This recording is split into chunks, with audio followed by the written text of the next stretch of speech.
నెల్లూరు జిల్లా కావలి మండలం చెన్నెయ్యిపాలెం, సీతారాం నగర్, నందిమ్మపురం, పెద్ద పట్టపుపాలెం గ్రామాలలో మహిళలు గతంలో వారికి కేటాయించిన భూములు ఇవ్వాలని నిరసన వ్యక్తం చేశారు.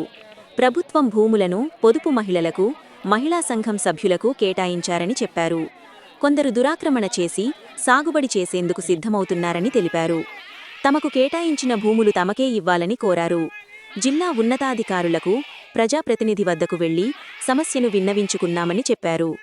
30 లక్షలు ఖర్చు పెట్టి ఆ భూములు జంగిల్ క్లియరెన్సు చేశామని తెలిపారు. తమ భూములు తమకే కేటాయించాలన్నారు.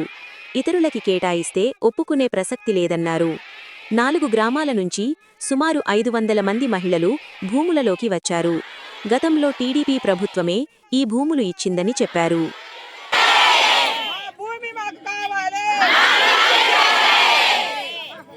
అంతే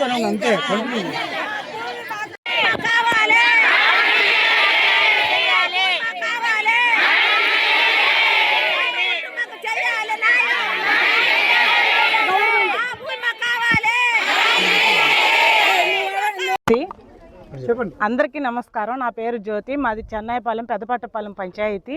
మేము ఈడ మహిళా మండలం ఆడవాళ్ళకి ఇది ఒక పొలం అనేది 340 ఎకరాలు ఇచ్చిన్నారు. ఒకప్పుడు అది ఇచ్చి కూడా 28 సంవత్సరాలు 30 సంవత్సరాలు అవుతుంది.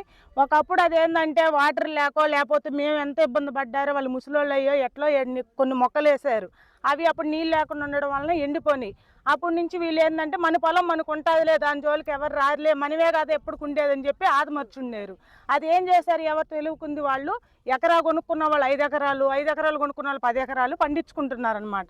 ఇన్ని రోజులంటే ఎవరికి తెలియదు, దాని గురించి ఎవరు పట్టించుకోవాలా. ఇప్పుడు దాని గురించి మాకు తెలుసు. మేము పండించుకోవడానికి మేము ముందుకు వచ్చున్నాం. దాదాపు నెల రోజుల నుంచి ముందు తిరుగుతూనే ఉన్నాం. మంత్రికి లెటర్లు ఇచ్చాము, ఎమ్మెల్యే సార్ కాడికి వెళ్ళాము, సీఎం ఆఫీస్ కాడికి వెళ్ళాము, నెల్లూరు వెళ్ళాము, కలెక్టర్ కాడికి.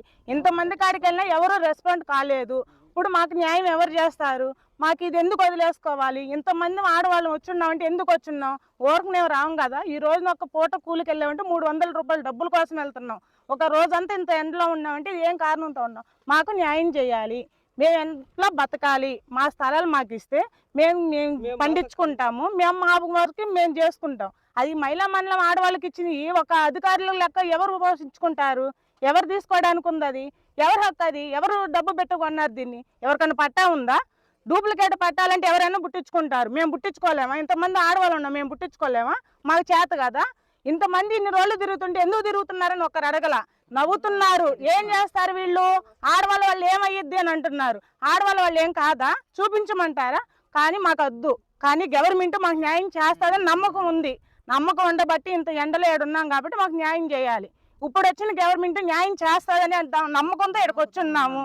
మాకు న్యాయం చేయాలి సార్. ఇంతమంది ఉన్నామంటే అది మీకు ఎలా తెలిపాలో మాకు అర్థం కావడం లేదు. ఇంకేమన్నా మా వల్ల ఏమైనా అయ్యిద్దా? ఇంకేం కాదు. అందరికీ వదిలి పెట్టాలా? మనకు 30 లక్షలు మనం ఎందుకు వదిలి పెట్టాలా? దాన్ని కలిసి మనం ఖర్చు కూర్చుకున్నాం. అంత లోపల మేము పగలు అటు ఇటు లేకుండా ఉన్నాం కదా. అందు లోపల మధ్యలో అంత ఖర్చుకుని మేము చేసాము. తర్వాత మీరు పులకాలు అధికారులుగా ఉన్నారు ఊర్లో. వాళ్ళు అధికారులుగా ఉండి వాళ్ళు ఇదిగో ఈ పొలం ఇక్కడ ఉంది కదా అని వాళ్ళకి తెలుసు కదా. అక్కడ ఉండే పొలం వాళ్ళకి తెలుసు. అక్కడ ఉండే పొలం తెలిసి వాళ్ళు కౌలుకిచ్చుకున్నారు. దాన్ని 10 ఎకరాలు కావాలి, నాకు 5 ఎకరాలు కావాలి, నాకు 20 ఎకరాలు కావాలి అనేసి వేసుకుని వాళ్ళు వేసుకున్నారు. దాన్ని అని దాన్ని కౌలుకున్నారనమాట. కలుసుకుంటే మాకు ఈ న్యాయం మాకు చేయాలి, మాకు చేయాలి, అధికారులు చేయాలి, అది న్యాయం కావాలి. అది మా ప్రభుత్వం ఈ పొలాలు మా పొలాలు పొలాలు బిడ్డలో కూడా వదిలిపెట్టి ఇంటికాడ జిల్లా వదిలిపెట్టి మేము వచ్చి పని చేసినాం కాబట్టి మా పొలాలు కావాలి, చేయాలి, చేయాలి.